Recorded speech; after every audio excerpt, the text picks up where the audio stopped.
Howdy y'all, it's Trucker Bob here, your favorite hill country expert on just about everything having to do with cars or life or philosophy, marriage, parenting. Well, pretty much everything that's covers it, doesn't it? Well, have you ever noticed when your brakes start to get a little squeaky, a little squealing, and you wonder, oh no, now I'm going to have to spend hundreds of dollars to get them replaced at the dealership. I'm going to show you how to do it today, how to replace your rotors on a Camry, and how to replace the brake pads. If you're not replacing the rotors, then just skip on ahead, skippily-doo, to the second part of the video where I show you how to change the brake pads. It just takes you about 15 minutes. First, let me get you started by showing you the tools you're going to need for the job.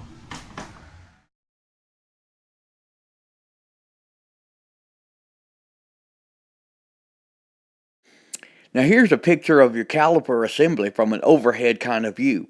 And there's two bolts you need to be concerned with. One is called the slide bolt, and one is called the caliper bolt.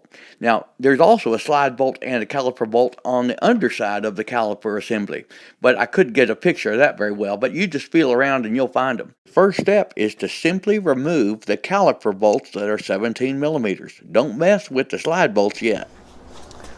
Okie dokie. Now, after you've taken out the caliper bolts, you know, the ones that are 17 millimeter, you're just going to be able to lift the caliper off or wiggle it off of the rotor. See, it comes right off just like that. Now, it's connected by this brake line, and you want to be careful to put no weight on it, so you don't want to leave it hanging down there because it'll bust the thing.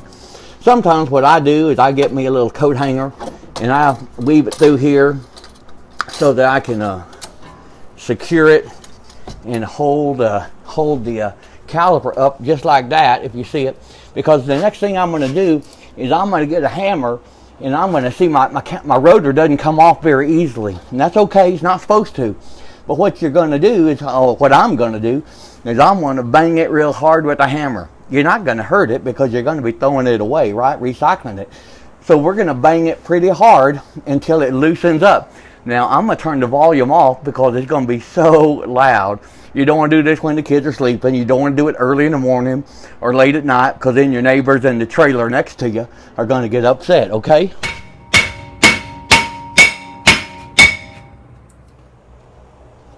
Okay, well you saw me hammering hard on there, and then at the very last you just kind of loosen up and then it just slides right off.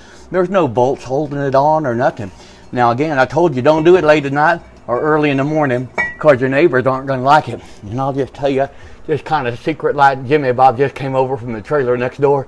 He was not happy. Because I started too early. So once that rotor is off, all you do is put a new rotor on it. Now before I put the new rotor on, I like to spray it down with my brake cleaner. Just all the parts, just to get dust and debris off. It reduces the chance of whining. Which, you know what? I wish they made that for children. Something that would reduce the whining. Anyhow, then I just slide my rotor on, just like that. You put your caliper back on, and there you go. Once you've replaced the caliper bolts and you've tightened them by hand, then I'm going to use my torque wrench here to tighten them on down to 76 foot-pounds. So then I'm just going to press down until I hear it click. Oh, you hear it? That means I got it down to the right torque rate. I'm going to do it one more time just to make sure. There we go. Always torque it twice. I'm going to do the same thing on the underside, and then I will have my rotors completely replaced, and we'll be ready to open up the little caliper assembly here and replace the brake pads.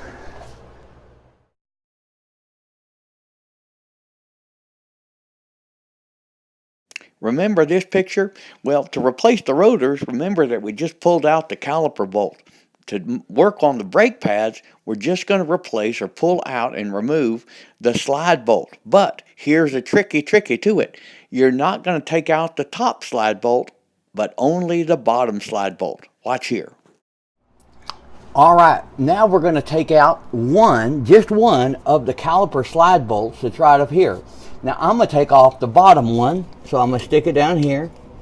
If you find that it's not coming off, there's another bolt that kind of locks it in, so you might reach it under here, hold it tight, and then you'll be able to loosen it. It's very easy to do. The reason I just undo the bottom one is because watch it here.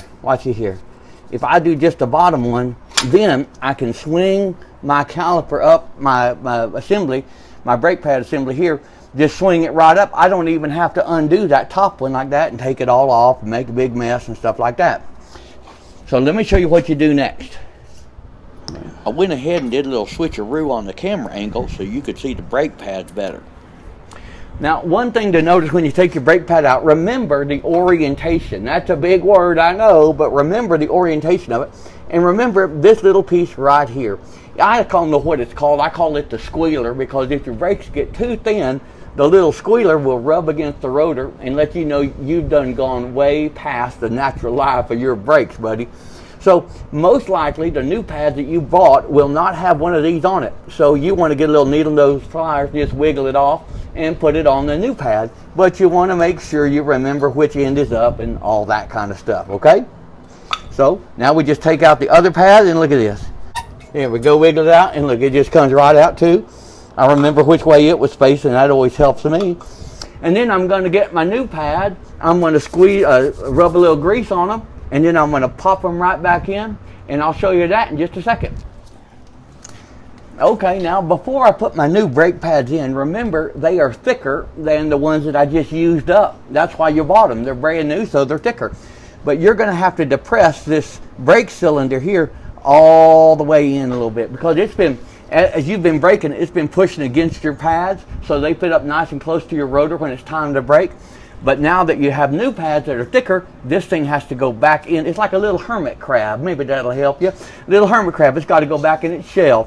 Now I use a C-clamp to do this, and here's what I do. I take some nickels or quarters, I don't know what the economy's like in your area, and I just stick it in there like this, a roll of them, so that then I can put my C-clamp in there, and I can just roll it on down like that till I get all the way, make contact with them quarters down there. Don't worry, you can use the quarters for laundry later, but right now they're going to help you get the little hermit crab of a brake cylinder back into its shell. Keep doing it all the way till I can't go anymore, and then I know it will accommodate. Now that is a word you do not hear in the trailer parks much.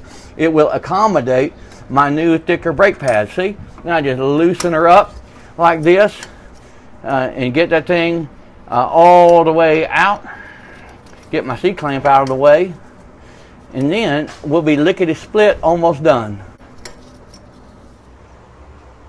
Okay, now that I got the brake cylinder just pressed on back in there, it's time to put in my new brake pads. And the first thing I always like to do is squirt a little grease on them. Just a little noise reducing grease. It's not a big deal. It's going to get a little messy, but that's okay. Nobody said working on cars was a clean business. So after I do that, I'm just going to just spread that around kind of liberally. I don't know what that all means, but that ain't the way I'm voting anyhow. So I'm just going to spread it on there. That'll help reduce the vibration, and vibration is the thing that causes noise. So remember I told you that little clippy, that little squealer, I replaced it. I just took it off with needle nose pliers off the old one, and I just stuck it right on there. And now I'm going to stick this thing right, come on, get in there. Just stick my brake pad right in. There's a little thing like that, come on. There we go. Almost got you in. I heard it click a little bit. That's even a better noise. There we go. You get that brake pad pressed in there really good and tight. Like that. See that? And then you're going to get the udder. I'm not talking about cows. I'm talking about brake pads. But you know what I meant. You're going to get the other brake. I got a little leaf in there. You're going to get the other little brake pad, and you're going to squeeze some grease out on it, because you don't want any one of them squealing there. And then you're just going to pop it in on the back side, and it's going to, I know you can't see, there we go, just pop it in the back just like that. Now here's the tricky thing. It's a little tricky, it's not too tricky. Alright, now what I'm going to do, I'm going to take my little springy things, and maybe your new brake pads came with new springs. That's fine, you can use the old ones too. But there's some little bitty holes. You can't see them up from the camera, but you can see them down here, and you'll see it easy. You just slide them right in there. And those things help force the brake pads out when they're not supposed to be pressing on the rotor, okay? So then you just put them in like that, and then you're going to put your brake, your caliper housing Come on, squish it in. There you go. You're just going to slide it on like that. Then all you got to do is replace the slide bolt that's down there, torque it down to maybe 25 foot-pounds or whatever feels tight to you. And then you put your wheel back on. Make sure you always tighten the lug nuts before you put the wheel down. Then once again, when it's on the ground, tighten them up again really good tight, all right? That's all you need to do, and you're done lickety split. Have a great day.